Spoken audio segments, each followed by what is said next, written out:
wanted some files, so just sharing that. Okay, okay. And sir, also a request from my side. You had an R file from that regarding your mileage and other things, right, sir? So mileage, yeah, and mileage versus weight that I'd shown you, right? Yeah, yeah. The initial car mileage, weights, and other things. Uh-huh. So I would also request you that if it's possible, sir, can you just send me that file as well as the data set for that file. No, so that actually that car ones is actually the inbuilt data set of the R. So if you want the data set Okay. only, so I can share the data set. I'll import it from Yeah. there. I'll Okay. Only the import data the, set, sir. so I'll import that from there and I'll share that with you. Okay.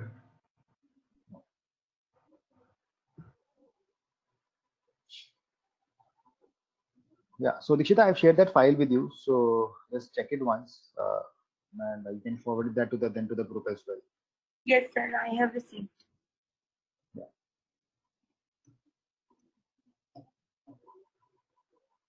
Okay. So I hope everyone is now clear on these topics of right the 5 number summary, right? Maximum, minimum, quartiles, all these values.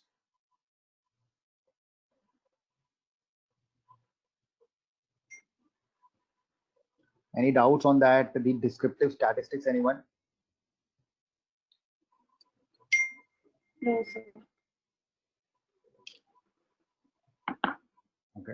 So if I ask you this right now, this is a data set that is in front of you right now. Okay. So this is basically, this is called as Anscombe's quartet. Okay, Anscombe's quartet is basically, quartet stands for 4 data sets. Okay, so what you have in this is you have 4 data sets right now that you can see over here. So by looking at this 4 data set, this is first data set, this is second data set, third data set, and fourth data set, right? These are 4 data sets. So what will be your inference by looking at this? What will you say about this data that you are on? How will you compare these 4 data sets, or what will be your inference by looking at this data set, that what they are, and are they similar, are they different? What will you interpret from it?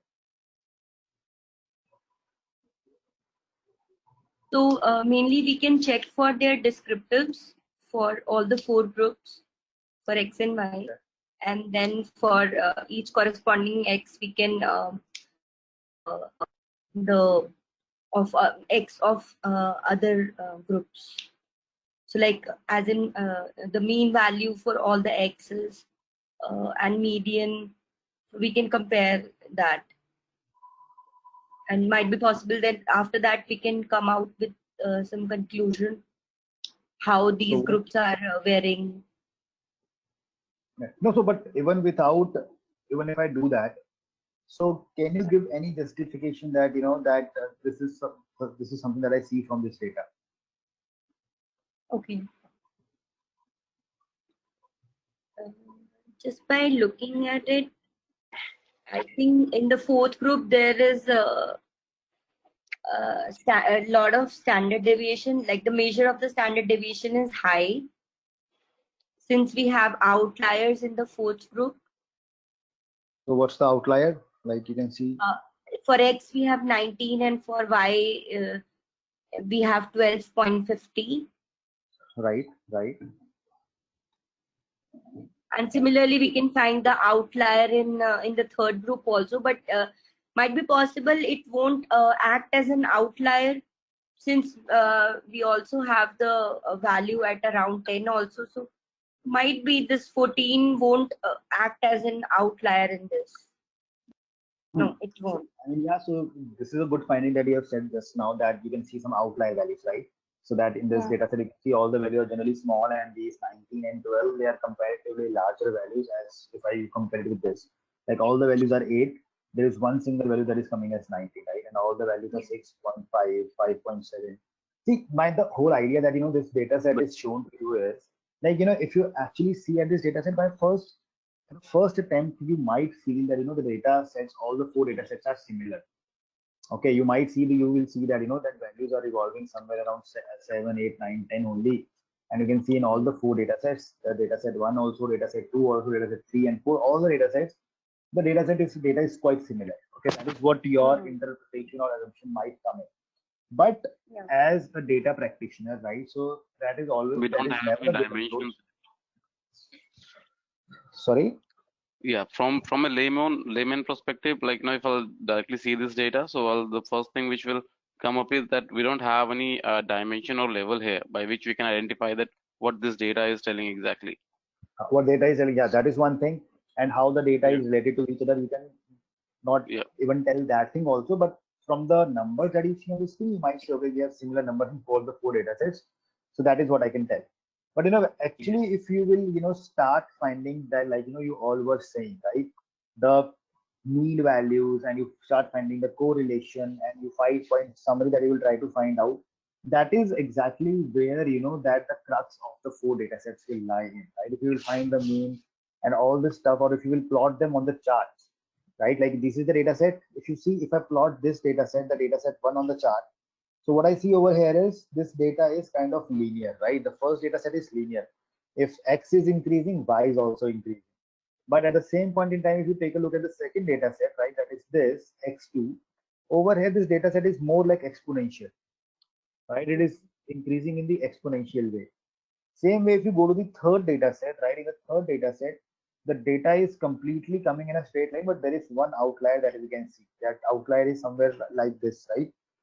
Which value is around 13 and 14. 14, right? And same is the case over here in the fourth data set, right? Like Dikshita, you mentioned, there is an outlier, right? 19 and around 12. This is an outlier that we can see, but all the points are somewhere lying on this one of the columns because all values were 8.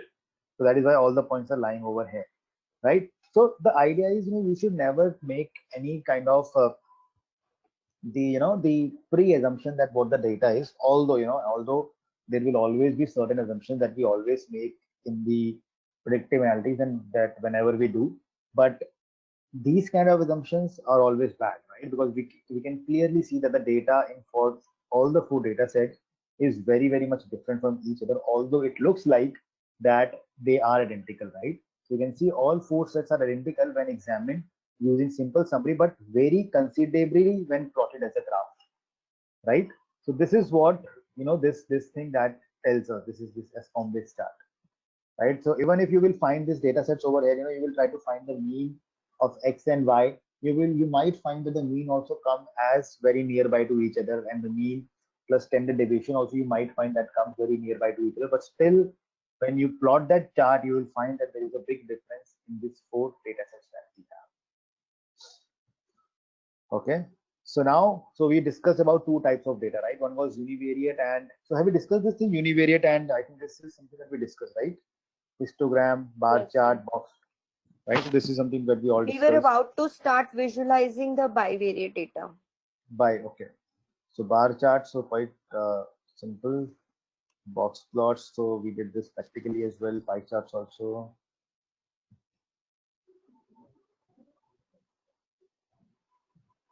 Right. So over here we were doing that correlation between the bivariate analysis, where we were discussing about the correlation and some interpretation methods like scatter plot. Then we have t-test and f-test and chi-square test that are done, right? So correlation. So what is correlation? How the two variables are related to each other, right? That is what we understand by the term correlation. Like that example, like you were telling, right? Like of the car versus mileage. So if you see in that, so that data was inversely correlated. That means correlation would have been somewhere around minus 0.8 or minus 0.9. Why? Because it was inversely proportional. If the correlation is 0, that means there is no relationship between the two variables. Okay. See, generally what happens is, like when you have multiple variables. Okay, so now this is a very interesting chart that you will see over here. And this is also something that is called as core plot, right? Core plot means correlation, plotting of the correlation chart. This is something that is called that core plot. And you will be making this type of a chart a lot of times. In, I will rather say in any type of an analysis that you will do, this core plot is something that you will always create. So before I explain you, would anyone like to take a chance to explain this chart, what is being shown on this?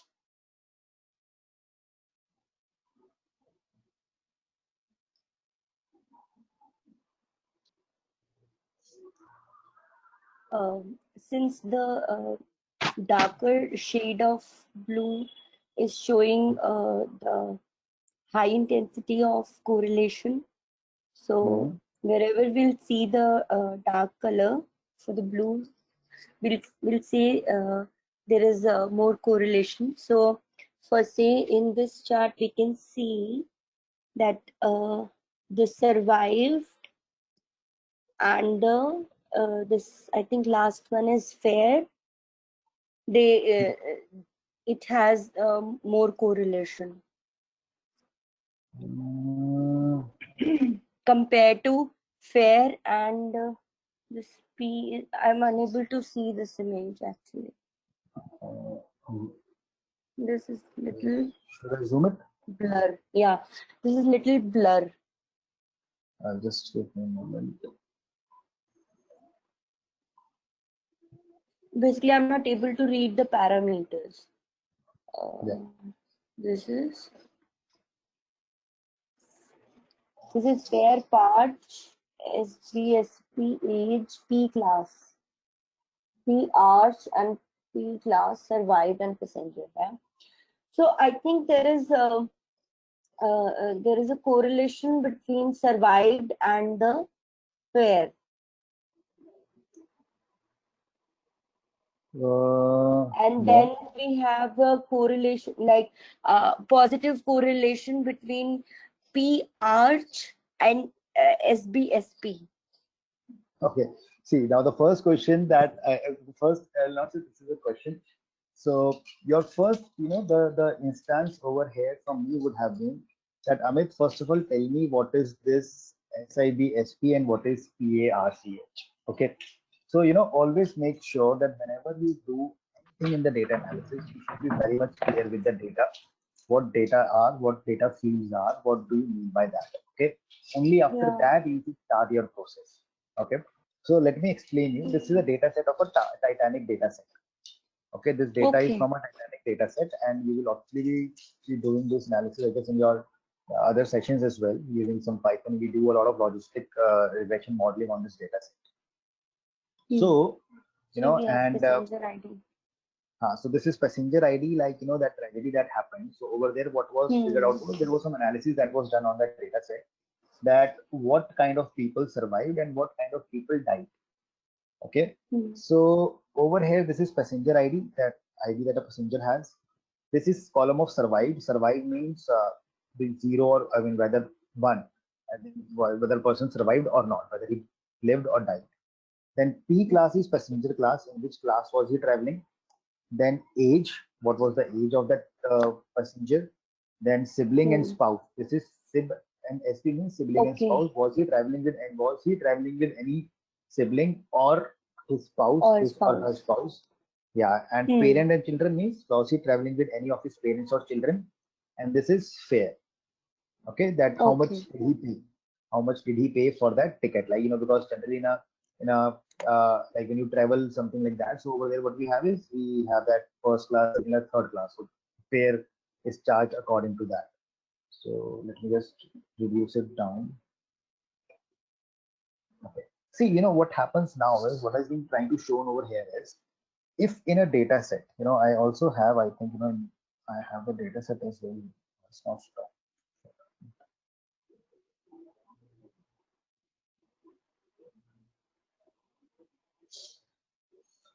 Okay, this is exactly what that data is.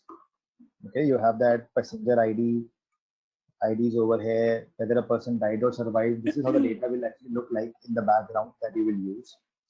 Okay, so basically we are trying to figure out that this survival, is it somehow related to any of the factors, whether it is related to the gender or the age or the sibling spouse, this or the fare. Okay, these are the variables that you can see over here. So you're trying to figure out the correlation of the variable this with these variables, right? These are the variables with which you are trying to find the correlation with. Now, if we will find that correlation independently, one by one, okay? So 1 means survived, right? 1 means survived, 0 means died. Okay. So like, so if you will try to find this correlation one by one, so that will be a time taking process, right? Right now, if you see, you just have 10 or 12, 8 or 9 variables. If suppose you have 30 variables and you have to find the correlation of that dependent variable with the all other variables, so that will become a very, very time taking and a time consuming process to find that correlation, right? So what we do is we actually create a correlation plot. If you take a look at this correlation plot, we have the same variables over here on the y-axis and the same variable over here on the x-axis. And you see passenger ID, survived, P class, age, sibling spouse, and all these over here, and the same variables are over here as well. Okay, so this same chart actually, it is basically, if I won't be able to copy this down. Basically, this is just a mirror image of the same thing. If you see this over here, minus 0.5 is coming minus 0.5 over here as well. Minus 0.035 is coming here, it is coming over here as well. You actually have to kind of, if you will ask me now, so if you will ask me, what I'll be doing is, I'll be taking a look at only this much part of a chart, because this over here is just a mirror image of this, nothing more than that. Okay, because the chart is created in such a fashion, it is just an mirror image of this on the other side. So this is basically a core plot. This is called as a correlation plot. And when you try to find the correlation between the same variable, right? If you will try to find the correlation between the same variable, like correlation between a passenger ID and a passenger ID, right? This is also passenger ID and this is also passenger ID. So that is the reason why you are getting a diagonal as 1. So correlation of the same variable with the same field is always 1. If you want to see it, I can show you that thing in the Excel. Okay, say suppose I have a data set with me. I have one values 1, 2, 3, 4, 5, 6. Okay, and let me copy the same values over here. If I have the same values, if I'll find the correlation between this and this, it will be 1. See, equal to correlation. This is my first array, comma, this is my second array. Gives you 1. You change the numbers, you make it 5, right? Then it has changed, but if you make this also 5 again, it becomes 1. So the idea is to tell you is that correlation between the same variable always 1. So that is why this diagonal is coming as 1. But by the color intensity, right, you will not have to spend much of the time over here. If you will notice, if at any point you see there is a darker shade of blue or a very lighter shade of this cream color, or you can say yellowish color, you can find that there is a correlation, whether positive or negative, right? That is what this from here you will be able to analyze over here. So if you will quickly take a look over here on this chart, you can see this 0.41. This is sibling and spouse, right? So sibling and spouse and parent and children, these are little bit correlated to each other. Okay, same way if you see over here on this chart, this is highly non-correlated. If you see this value, age and passenger class, that is kind of negatively correlated. Okay, because the passenger class is like this: 1, 2, and 3, right? 1 means a higher class, 2 means a lower class, and 3 means a much lower class.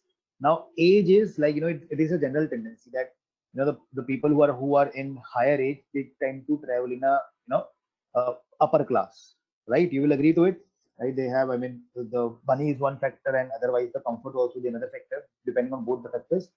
So higher age, higher the class you will be traveling. So this chart is actually giving you the correlation of all the variables in one single view, right? So you don't have to go here and there in order to figure that out. So this is something that is called as core plot, okay, correlation. So you can see all the variables in one single chart itself. Got the idea? Yes, sir. So how exactly we are identifying the correlation between fare or passenger ID in general, if I wanted to see here, like how, yeah. So you want to see between fare and passenger ID, right? So here is that correlation, fare and passenger ID. See, this is the fare, this is the passenger ID. So at the intersection of these two, you will get this number 0.013. So this is approximately 0 only. That means there is no such relation that exists between passenger ID and fare. Okay, so how, I mean, if they will close enough to the 1, that means they are more correlated with each other, right? Huh. Or Uh, exactly 1 or close to 1. Like we are getting 0.75, which is like dark blue color. So that means they are more correlated. Right, exactly. So the value The, of the, the correlation is, yeah, so my yeah. correlation value is -1 to 1, right? -1 to 1. So that's the range. Okay, -1 like means they are negatively correlated. That if one is thing is increasing, the other thing is decreasing. That is how the relation exists. Okay, so like this particular chart is saying that passenger ID with passenger ID is completely correlated, which is like kind of understood. But apart from that, all the other values are slightly correlated, but not 100%, right? not 100%. Because this data Uh, is such, right? See, if you technically see, what is passenger ID? Passenger ID is ticket number. Do you yeah. think ticket number will any which ways be any will hold any value to the age? Like I'll not give a No. ID depending on the age. ID is just a sequence, right? So passenger Yeah. ID you will find is technically it will be irrelevant for every variable only. It will not be related to any column. And you see 0.037, 0.035, 0.005, approximately zero everywhere, right? But the Yeah. survival status, this is definitely, it is negatively correlated to this. And you see, we have a little positive correlation with the fare. If the person Yeah. has paid more money, so because generally in the first class you have better prospects of having that better safety standards also, right? So that Yeah. is why you Likewise, can see that parent child and sibling is highly correlated compared to the other values here. parent children is where this is parent children and sibling spouses, right? That is this Yeah. 0.41. You can see Yeah. that this is correlated to each other, Yeah. positively correlated. Yeah. If someone is traveling with parents and children, right? So they will have brothers, sisters also, right? That is a sibling and spouse. A parents, so right, husband and wife will be there. So that means that's a spouse you are traveling with. Mm.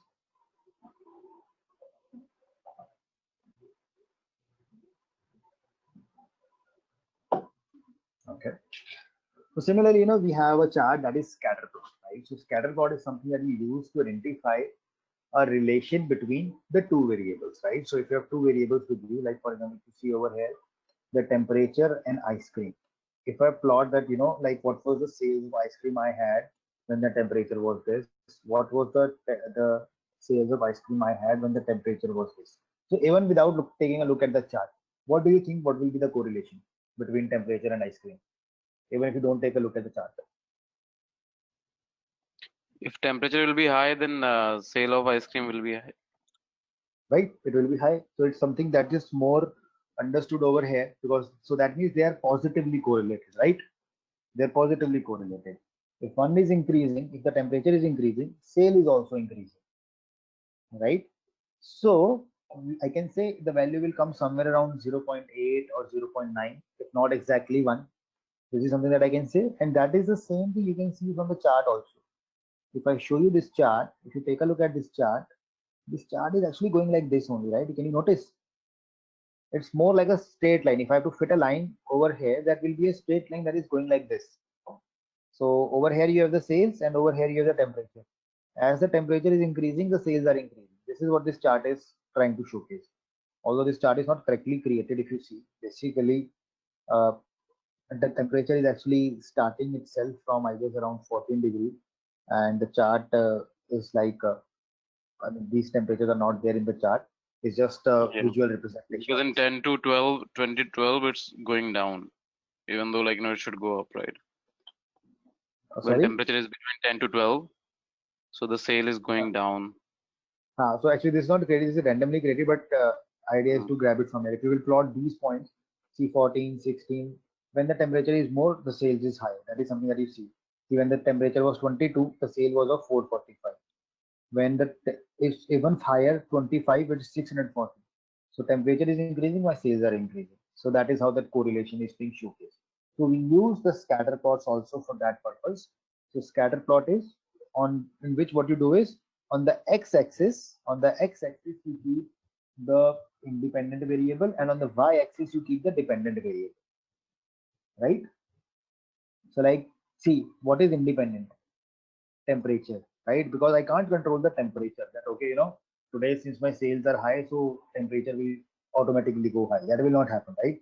So temperature is independent and sale is dependent upon that. If the temperature will be high, my sales will be high. So that is how these charts are created. And if you see over here, the lines are created between them in order to understand how that trend is over there between the two variables. Like if you see at this chart, this is showing you a positive relationship that one variable is increasing, another is also increasing. If you see at the second chart, that is this one, this is negative correlation. If one is increasing, another is decreasing. That is what this chart is showing. That is negative relationship. And over here, everything is scattered. So that means there is no relationship. So these are the three types of data that you can get, right?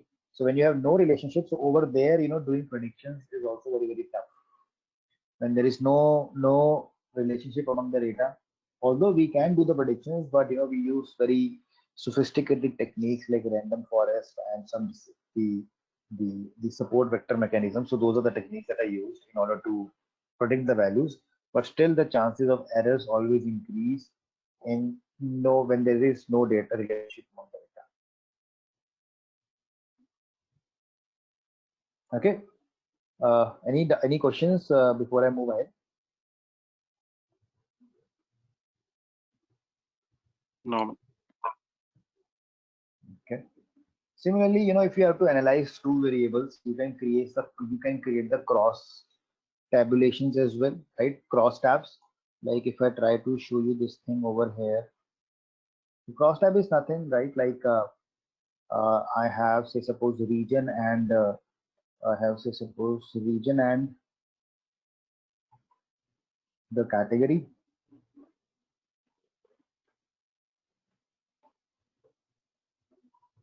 And I showcase the sales. So this is called as cross tab. So I can see in the central region, in the furniture, I have this much sales, and similarly,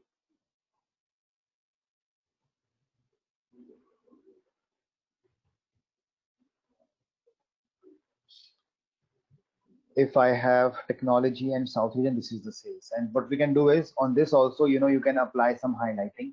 If you apply that highlight rules on this, what will now happen is with the help of color coding, you can identify very easily if the sales are high, it's in a darker blue. If the sales are in lighter blue, that means the sales are low. So this is cross tabulation is again. So we have two variables, region and category. So we can identify, okay, from this chart. So what is your interpretation? So what will be the inference from your this chart over here?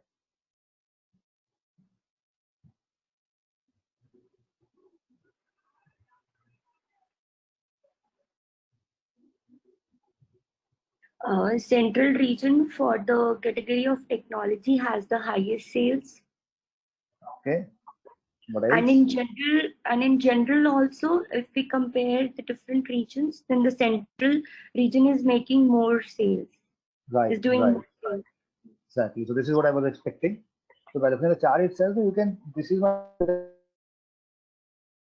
is more a region which has always generated the highest sales, whichever category it is. And specifically, if I talk of central region, so technology has been the one which has given the highest sales over there. So exactly, so completely right what you have said over here. So this is what that interpretation from this chart is. See, these are the kind of inferences that you have to find, right, by looking at the charts and everything. So this is the whole purpose, what you can analyze from there.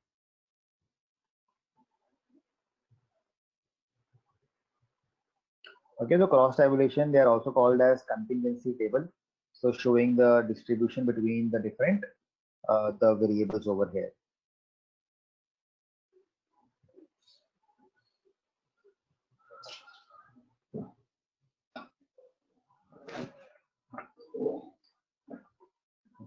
So this is something that we are talking about hypothesis testing. I know this hypothesis testing is something that you will do more practically when you will be doing it in the Python as well, right? So you will be able to understand it more when you do this thing practically.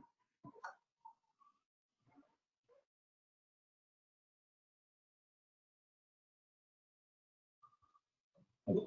See, what do you understand by the term hypothesis?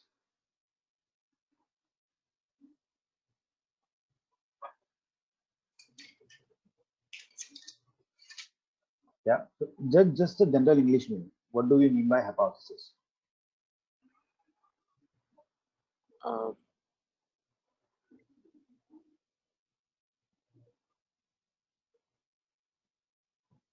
it is more like if in particular or in certain domain or universally, if some statement is true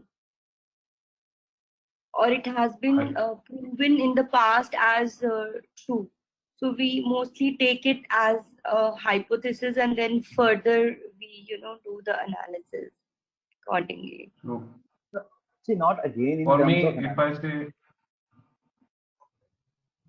I want to understand from the like layman's language, right? Like what is the hypothetically, when we say something, we take something into consideration. Like these things we Assume. take into consideration, we assume a consideration, and we, according to a given parameter, this thing should be right. So when we say something like hypothetically speaking means in ideal condition or saying all the conditions are met, then this would be true or this would be set to meet the minimum requirement. right? So now, I mean, see, basically, hypothesis is more like when that is my assumption. That is, I'm taking as an assumption something that I'm taking an assumption that is called as hypothesis. Okay. So the same thing happens in the data analytics as well, right? We take few of the assumptions, and then what we do is then we try to validate whether our assumption was right or was it wrong. Okay. Let's just give me 1 second.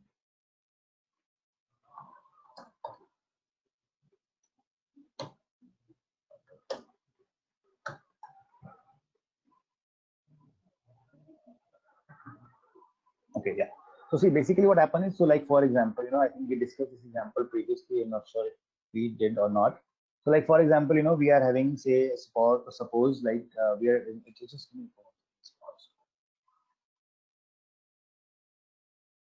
hello.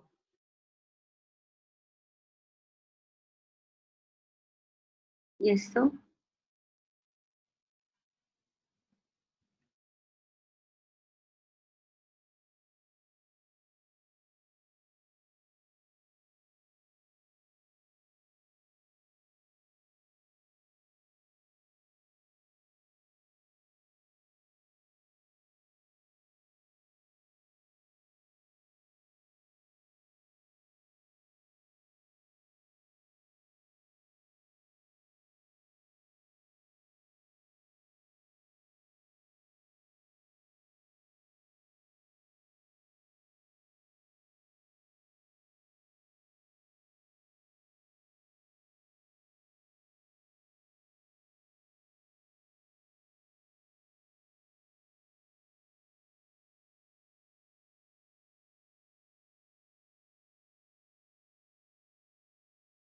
Yeah, sorry, I just got a call. Okay.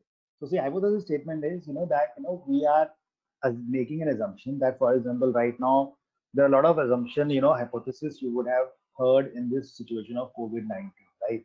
Like recently, there was an assumption that, one out of four people in Delhi, one person out of every four is affected by the COVID-19 in Delhi, right? So that is like an assumption, right? So like again, there are a lot of assumptions come that by 2020, if there is no vaccine, so there will be these many people who will be infected or affected by this the COVID-19 situation. See, what are they? They are not some analysis. They are more like hypotheses that they are given. Now, hypothesis could be true or it could be false. Okay, so that is something that is called as hypothesis testing. Now, hypothesis testing is, for example, like you have to check that you have installed 5 machines in your factory, and you are assuming that okay, all the 5 machines are giving equal amount of quantities, but that is your assumption. But when you will validate that thing, that that yes, they all are giving the same quantity of items, then you say okay, my assumption was true. Otherwise, if the results come as negative, you call that as your assumption is false. That is something that is called as hypothesis testing. Okay, and hypothesis testing is done on the data also. Like for example, you have to figure out that the average salary in a particular state or a city, right? So over there, you make an assumption that okay, the data that I have picked up is correct or the data is incorrect. Then you further start with that process of hypothesis testing. So there are a lot of the concepts that is followed, like ANOVA, and uh, the ANOVA you use by ANOVA where you have more than one variable. So that is the next step of the hypothesis testing. So first of all, we'll try to understand from that theoretical perspective. So hypothesis testing, the objective is to select sample data from the population and based on analysis of this sample, decide whether a hypothesis about the population is true or false, right? Like I gave you a situation that, we are assuming that 1 out of every 4 people is affected by the coronavirus. Okay, so that is the assumption that I've taken. Now what I'll do is I'll take a sample of people. I'll say suppose I take a 20 people. And now out of those 20 people, I find that only one person was affected by coronavirus. That means my hypothesis is false, right? It is not true. Because whatever I was assuming, that is not right. So what we do is, so there are two terms that we use to, you know, so there are two terms that we technically, there are two terms that we use when we are doing some hypothesis testing. So that is called as alternative hypothesis and a null hypothesis. What is alternative hypothesis? The hypothesis that we are interested in proving. So if I'm trying to prove that there is one person out of 4 that is my alternative hypothesis, and the complementary of each, that the one person is not affected by 1 out of 4 is not affected of the coronavirus, that becomes my null hypothesis. Okay, so these are the technical terms that we use. So you will take an example, if you will see over here. So what we do is basically, in this hypothesis, what we do is we assume that, one is, so this is not a box. We have some example over here.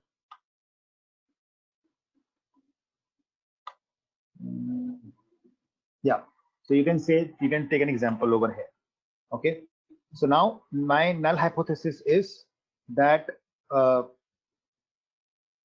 person is innocent.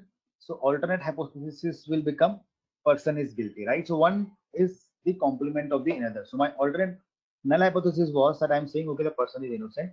So alternative will be he is not innocent. That he's not innocent means he is guilty, right? So that is what that hypothesis is. Now what happen is sometimes when you are doing the testing of that assumption that you had made, right? When you are trying to do that assumption that you had made, sometimes what happens over there is there are a chances of getting a error over there. Okay, for example, the person was innocent, but still you gave him as he is guilty. You still said that the person is guilty. That is an error. Or maybe the person was guilty, but you still said that the person is innocent. That is again an error. Okay, so just see this table over here. So this table that you see right now over here, uh, this highlighted table.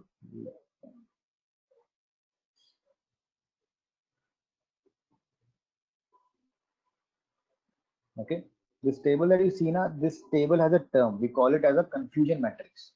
Okay, we call this as the term that we use for this is that is confusion matrix. This is the term that we use for this. Okay, why this is confusion matrix? So I'll tell you this. Have you ever heard this term false negative, true positive, true negative? Have you heard these terms? False positive or true negative?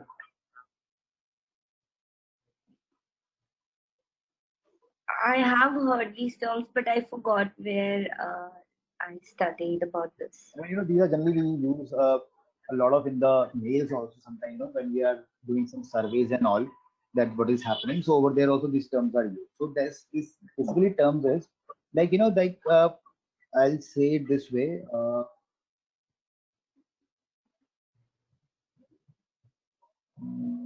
Just give me a moment. I'm just trying to think of the best example that I can take.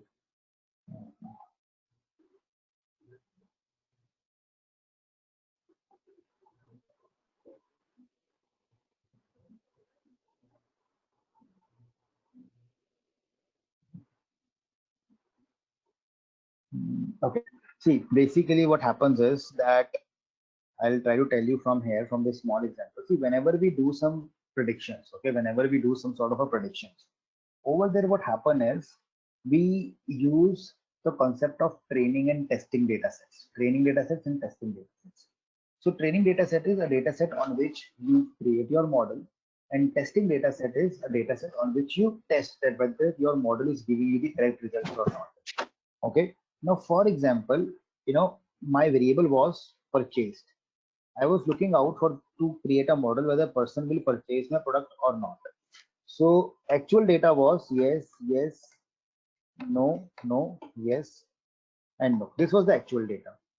Now when I predicted the results, so what happened over there was this came as yes, this came as yes, this came as no, this came as yes, this came as no, this came as yes, and this came as no. Okay. So there were two things. Actual, this is the actual purchase, and this is the predicted purchase. Okay, this was in the actual data, so as to test that whether my model is giving the correct results or not. So I saw that and these are the ID. These are the buyer ID. These are the buyer ID. 1, 2, 3, 4, 5, 6, 7. Okay. So what happens is that that I said purchased and predicted. Sorry. Yes and no, and yes and no. So I've written two things over here. Okay. So now please understand this thing little carefully. Yes and no, and yes and no. So now what we are trying to find is that how many yes which were yes and they were also predicted yes, right? So I can see from the data this was correct, yes to yes, yes to yes. Okay. So those, how many results are such? 1, 2, and 3. 3 are my correct results. That they were yes in the actual data also, and I have predicted them also correct. Now if you see no to no, no to no, 1 and 2. So there are 2 no to no. These are my correct output. That they were in actual also they were yes, and my predictions were also yes. So these are my predicted outputs. Hope class you're understanding this, what I'm trying to say. Hello? Yes, sir. Yeah. Now if you see, so there was one output which was yes, but my model predicted as no. Okay, how many such results are there which was actually yes, but my output predicted as no? There is only one such result, that is this. There was one such outcome where my actual data was yes, but I predicted as no. And now similarly, there is one such result which was no, but I predicted as yes. One such result over here. Okay. So now this number that you see over here. Okay. And maybe I'll highlight with the other color, and this value over here. What are these? These are errors, right? These are the error values. So these are called as errors. So if you see over here, this error over here is basically this is actually true negative. No, this was actually yes, and it has been given no, right? So this is false negative, sorry, not true negative. So this is false negative. And this over here, if you see over here, this is true negative. False positive. Which one, sir? No.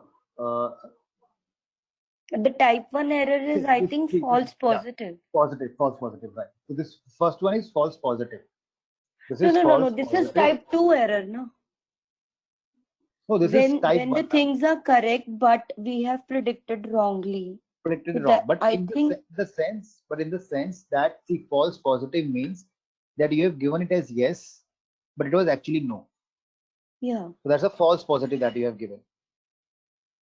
Right? No, but Okay. here, like it's showing N, but like it was true or yes exactly. If you'll see this one, the first one, we have Uh, Y, 3Y, and 1 N, one which was one N. So this actually, was, yeah, which was actually positive, but came under, like in prediction, it came under N.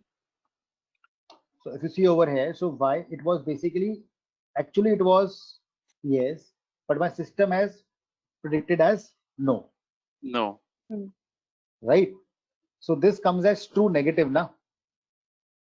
Yeah. So True, this is not basically, true negative. this will become the true, sorry, yeah, actually this is very confusing sometimes. So this is true negative and this is false positive, right? Yeah. It was no, Yes, but this is yes, coming yes. as yes, right? So Yeah, this is this false is false positive, positive. Yeah. right? It was actually the other thing and it gives that positive over. So this is a false positive that you are getting. So these are the two errors that you have got in your data.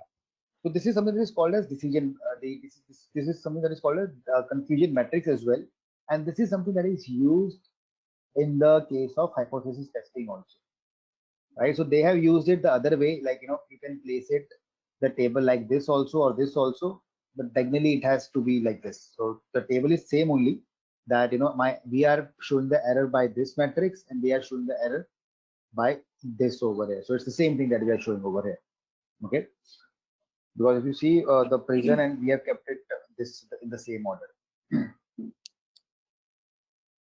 So what happen is, what you try to in that hypothesis is you try to justify if whether it is true or it is false over there. And sometimes there could be an error that can happen, right? So like that error was that in the hypothesis testing you said, okay, the person is guilty, but in reality it was innocent. So that is again an error that you get. And same way, if you do it the other way around, that is the type 2 error that you get. So there are a lot of steps that are involved in terms of the hypothesis testing, right? So what you do is you identify basically what type of a test you will be using, right? So what you do is, first of all, you state your hypothesis. Let me just clear this drawing. So first of all, what you do is you state the Amit, hypothesis. one question here. So when we don't know the actual data, that's why we are doing predictions, right? So how exactly, from where exactly we will compare whether this was the actual data and this is the data which we predicted, and on the basis of that we are saying that for true negative or false positive. No, so this basically happens like, for example, to show you something.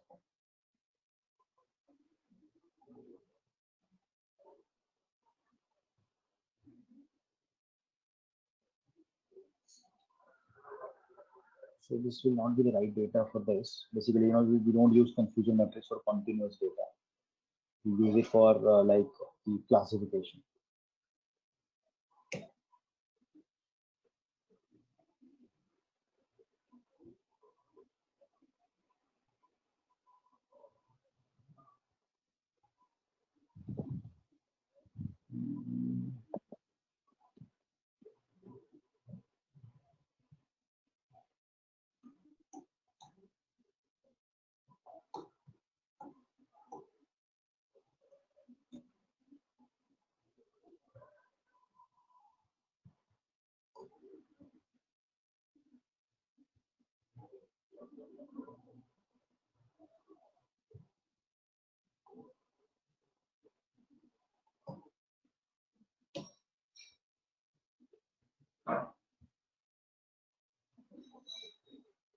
Just give me one moment. I'm just finding the data set, which I can actually show you for this.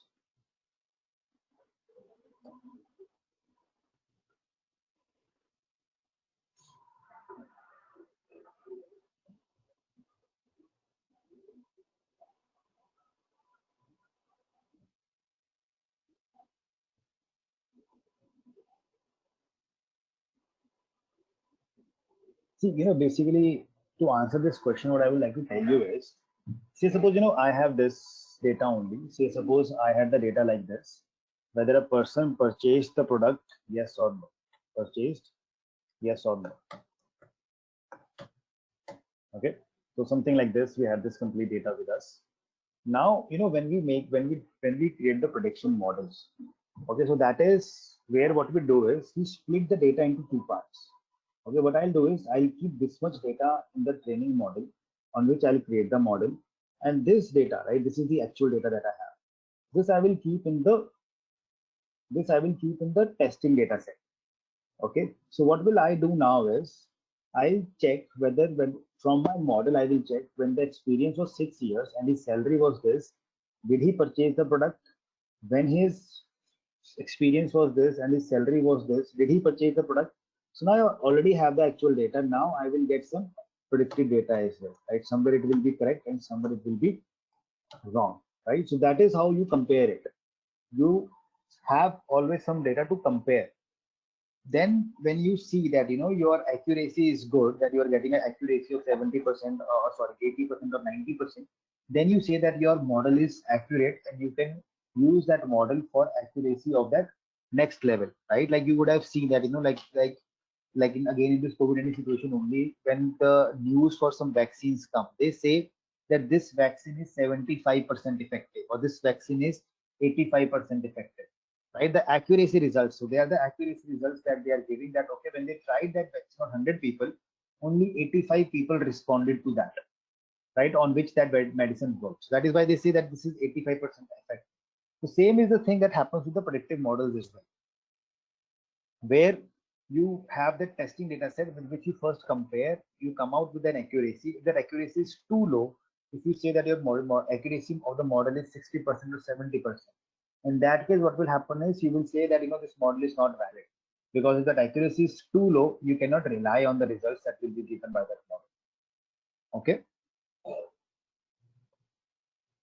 making sense or still confusion? Yeah. But still, when we predict anything, Amit, so like let's suppose I'm predicting the sales, okay, for the next quarter. So I don't have any such data for the comparison, right? I mean, I have only the previous data for the previous quarter or previous year data, as by seeing the trend that if the customer segment is this, then like all the parameters whatsoever we have on the basis of that we are predicting the data. Okay, so in that particular time we would not be having any data for the comparison where Right, we can right. compare and like the is true negative or false positive or No, anything. true negative and I false mean, positive is this kind that of, is I mean, my question is this kind of analysis works in futuristic prediction also? see that forecasting that you are talking about, that that is basically time series forecasting. That's altogether a different concept that is called as ARIMA. Okay, that is a concept that you use for doing the time series forecasting, where some seasonality pattern and trends are seen into the data, and then some forecasting is done. But when I'm talking about this decision trees, so this is more of a classification. See, there are two things that you have. One is called as regression, and another thing is your classification. Okay, so now if you take this example, right, like if I remove this column of purchased, okay, if I have to predict the salary based on experience, so this is a continuous data. Okay, this is a continuous data that we have over here. So on this, what we will be doing is we will be doing regression. Okay, so this is a regression of the values, and this is when I was saying yes or no, when I have to give the output in the form of yes or no. So this is the classification. So decision, that this confusion matrix that I have created, that is used in the case of classification and not in the case of regression. Okay, so like for this example also, if you would have seen over here, the example that they had taken, whether the person is guilty or he is innocent, so that is a classification example and not an example of regression.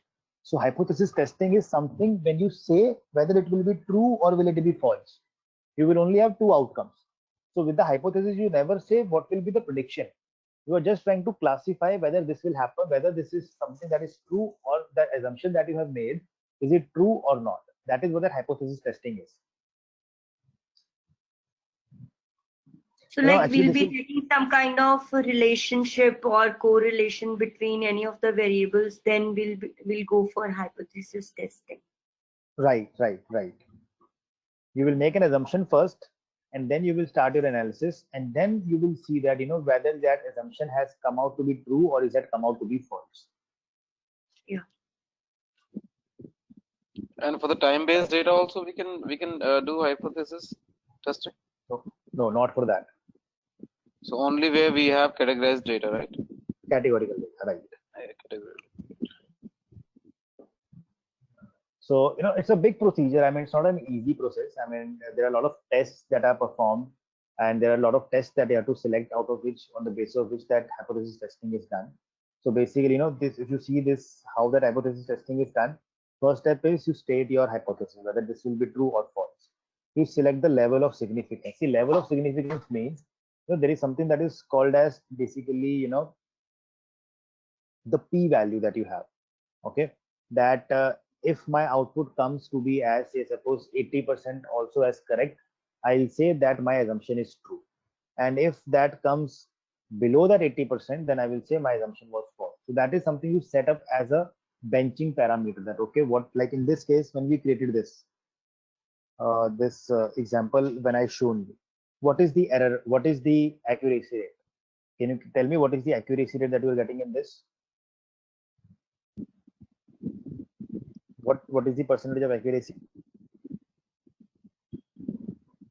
I think it will be 80%. 85, 85.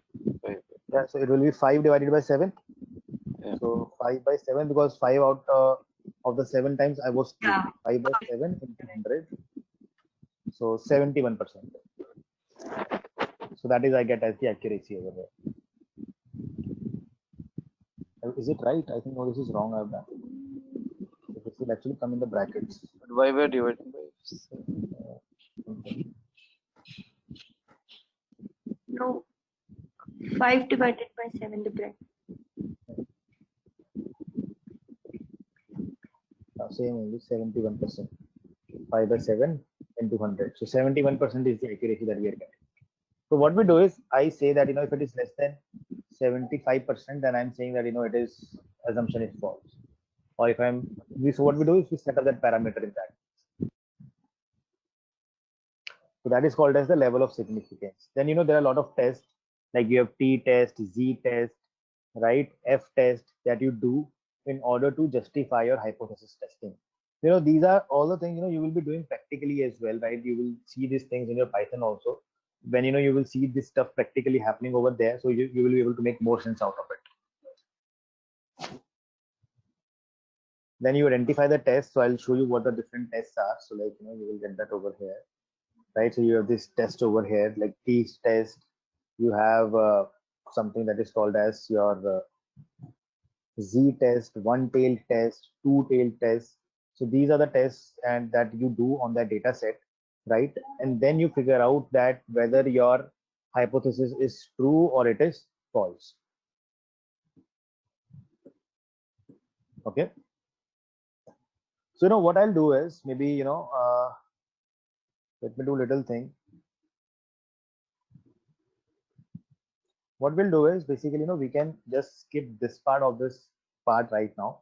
What I'll do is I'll ask Damini as well. So you will have this thing part in the part of a Python training, right? So over there you will be able to grab this better in that way, because when you will do that coding part in the Python itself, it will make more sense rather than me showing you the same thing in the R, where it's not you will not be able to do it practically at your side. Okay. So what are the subjects that you all will be learning in this your entire course curriculum? One is Python only, or Python and Tableau as well, or some science or art?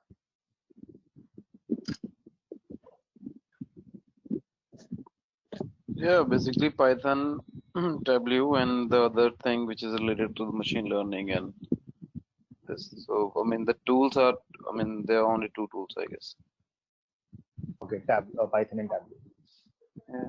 What all other things are useful if we are like planning to move ahead with this direction? So what all other tools which are helpful for the data science related field?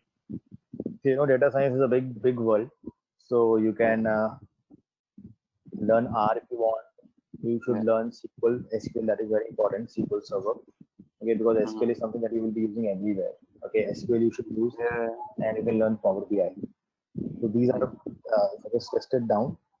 So right now to go by approach, so you have Python, Mhm. your R, W, Power BI, and SQL, and plus Excel. So these are, the stuff that you should be very good with. If you are having kind of, all these things, it's more like a power package. And any which way, Python, if I just move this down, so right now you are learning these two, right? Python and Tableau. These any which ways are in a high demand, right? So Tableau is among the tool that is used more by the most of the companies, and Python is again this is the most widely used language of current scenario to talk of, right? So primarily you should try to focus on this part more. You can skip this for now because that will become too much of stuff for you as a starter. But yeah, this part you should definitely try to get good hands-on on SQL and Excel. These two things. I guess Yeah, Excel and I, requirement I, you I all guess would be like ready. one visualization tool. I mean, if you know one visualization tool, then working with the second one is not that complex anyway. Not that complex.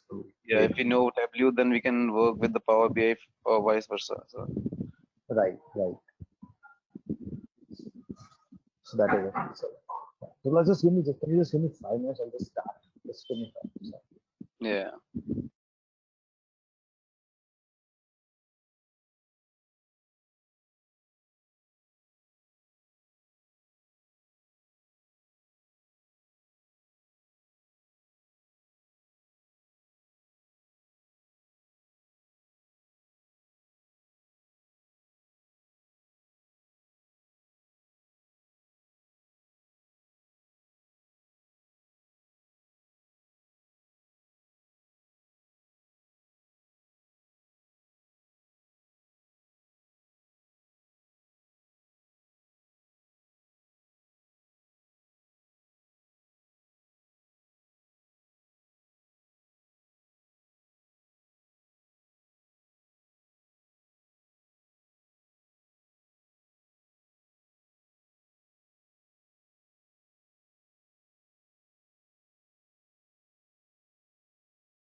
Guys, किसी ने कल की training join की थी क्या?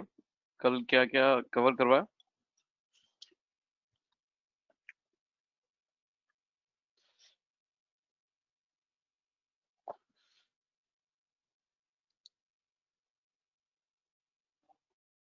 कल अपना resume वगैरह के लिए बताया गया था, रेज्यूमे ट्रेनिंग के लिए बेसिकली, और कि किस तरह थोड़े बहुत इंटरव्यू के क्वेश्चंस बताए गए थे।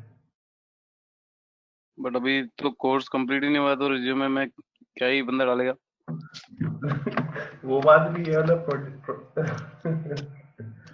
जैसे कि आप लोग तो, जैसे कि आप हो गए, दीक्षिता मैम हो गए, अधिकतर आप लोगों में से तो टेक बैकग्राउंड है, तो आप लोगों के लिए इतना कोई दिक्कत नहीं था, बट स्पेसिफिकली मैं नॉन टेक से हूँ, तो I had lot of doubts in that. तो मेरे को किस तरीके से मेरा रिज्यूमे करना था and what are the other things, कैसे करना है, तो उस चीज पे डिस्कस हुई थी। फिर बाकी टूल्स वगैरह पे भी डिस्कस होते, क्वेश्चन जी नहीं बताए थे कि किस तरह, उन्होंने काफी इंटरव्यू दिए थे, तो उन्होंने अपने एक्सपीरियंस भी शेयर किया था कि किस तरह के क्वेश्चंस थे, तो वो इंटरव्यू के किस तरह के क्वेश्चंस आते हैं वो भी बताए गए थोड़े बहुत। वो टेक्निकल क्वेश्चंस जो इंटरव्यू के होते हैं हाँ, वो बता रहे थे कि एक नॉर्मल सा जो वो होता है? टेक्निकल नॉर्मल तो एचआर वाला तो यार वो तो नॉर्मल बस आपकी जनरल इन्फो देखते हैं, बस उसी की और तो हाँ कुछ नहीं, नहीं, मैं टेक्निकल इसीलिए मैं कुछ नहीं। पूछ रहा था ना कि टेक्निकल क्वेश्चन के लिए तो अभी उतना कंटेंट कवर ही नहीं किया है, तो वो अभी हाँ से। तो हाँ तो वही है, तो दो तीन जैसे Hello, कि मेरे Vikas, can लिखे। you hear me? Sorry to barge in, right? So you were discussing something, right? Some interviews and all. Hello? या मैं बिगिन एरिया। Okay. So आप लोगों ने क्या इंटरव्यूज करना स्टार्ट कर देंगे अभी से? नहीं नहीं, सर, एक्चुअली कल का सेशन था कुछ, तो मैंने अटेंड नहीं किया था, तो मैं पूछ रहा था कि क्या उसमें कवर करवाया। Okay. Okay. So see, this stuff that I am showing you over here, this is more like, something that you will be doing more, the hands-on. So that is why I'm not covering over here as a, this theoretical session. So this is something that is not stuff to be covered through theory also. So one sample t-test, so there are a lot of tests that we do in order to, kind of to justify that hypothesis that you might have assumed, right? So there are a lot of tests, one sample t-test, two sample t-test, then there is z-test and f-test that you do. And all the tests have their own, their set of rules that which test has to be used. Okay. So kind of, like ANOVA that I was discussing, right? So ANOVA is one of the cases which is used to figure out if you have two samples and you want to justify, like, for example, the classic example of ANOVA would be, so for example, you have that the machine example that I was taking, whether all my 5 machines are giving the correct, the same amount of volume or not. So what you do is you over there, you do the ANOVA testing. What you will do, so suppose you take 2 machines and you take sample from the one machine and a sample from the second machine. And then you try to find out the mean and standard deviation, and if there is some error over there, so with the help of that you justify whether your null hypothesis is true or your alternative hypothesis is true. So do not worry, right now you will be doing all these stuff more practically as well. So I'm just coming to a part where you can take up the things a little more in a way that are kind of more theoretically, or from that perspective of simplicity I can explain you.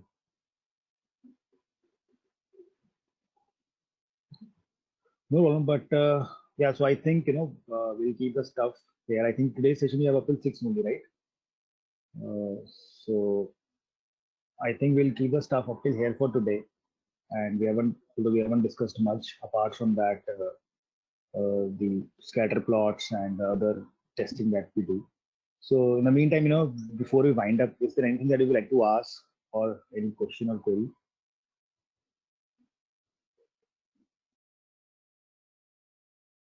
Amit, please share this PPT as well. We have received the first one PPT. So I will go through your both PPT, and if we have a sub query, then I will ask on the next session.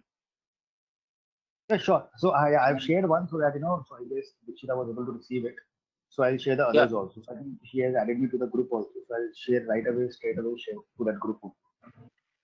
And Okay. sir, in the next class, will we be coding all these things that we have learned today in a real-time example? Yes.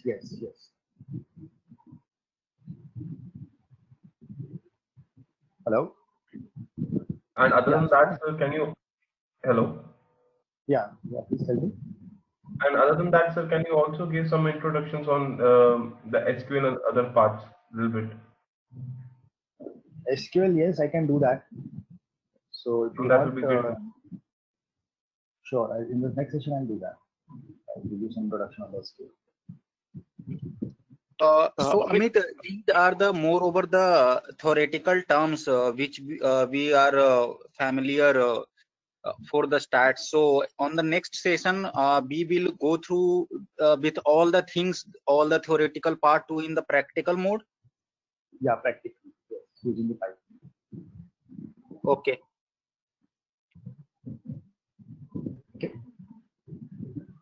Yeah, so I hope, up till now you were able to understand the things that I was trying to convey. There wasn't any communication gap in terms of understanding those things. So Amit, generally when we do any testing, including hypothesis testing, so we do the testing once we have the result, right? I mean, if I'm applying any algorithm or any kind of analysis, predictive analysis or regression or anything, after that the results will come. On that result, I'll do the testing, right? The hypothesis testing or any other testing. No, it is done before that. Before that, if you have done the predictions, then so nothing is left, right? So, on what basis, like generally, if I have a a sample data set of 5,000 or 10,000 records, so see, how exactly, yeah. See, in the hypothesis, this is what happens. The first, the thumb rule is you have to see how many rows of data that you have.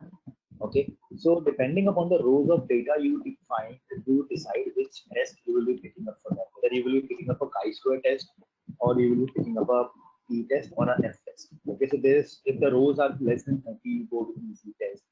More than that, you go for the f-test or the t-test, right? So that is how you first see the number of rows and then you decide the test. And then you come up with a hypothesis that what will be the output of that. Okay. The best practice. So, what should be the sample data set? Size. Yeah.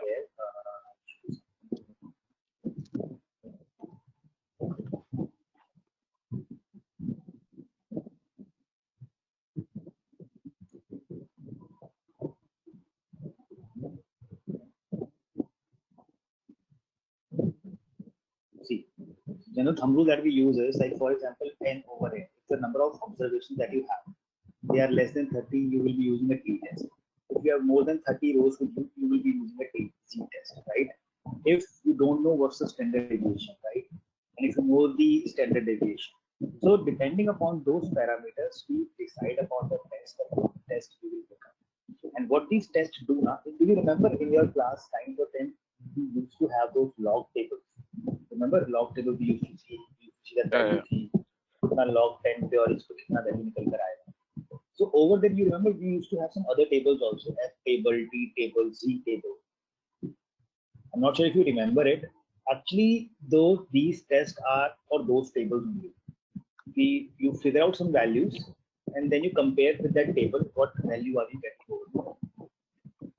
So what I'll do is I'll try to, the best approach will be I'll try to give you an example using the Excel. That would be a better example, a better approach. Yeah. What I'll do is I'll show you some example in the Excel, and then you can do it in the okay. So that is the approach. And also, Amit, do you have any best reference for the stat, like from where we can at least read some stuff and see some practical with the different data set which they use? So do you have any such reference from any website or any I have other? a book for that. I have a book for that I can share with you. But that Yeah. book is it has very good statistical things. You can refer to that. But practical things in that are given using the R. So I mean, but still, even if you don't do that practically, but that I can assure you, if you read it and try to understand the concept, that will be very helpful for you. I'll share that book with you. That's an ISLR book, so I'll share that book on the same ID. So you can give it a read. Try to give it a read if you have any doubts or anything. You can discuss. Yeah, that would be good. Yeah, thank you. Okay. So okay, class. So I think we can connect in the next session. So that is where we start like that. Okay, Amit. Okay. Thank you, sir. Thank you, Amit. Thank you.